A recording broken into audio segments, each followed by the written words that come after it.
Hi! In front of me is POCO M4 and today I would like to show you how you can rename it. Begin by going into Devices Settings and choosing About Phone section right away. Now tap on device name at the top right corner and then simply type in wherever you wish to. In my case, Sunny.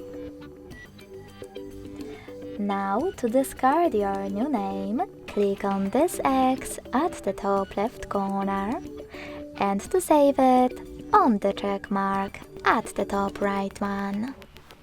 So when I tap on my check mark, as you can see, name of this POCO has changed. Thanks so much for watching. If you enjoyed this video, don't forget to leave a like, comment and subscribe. Bye!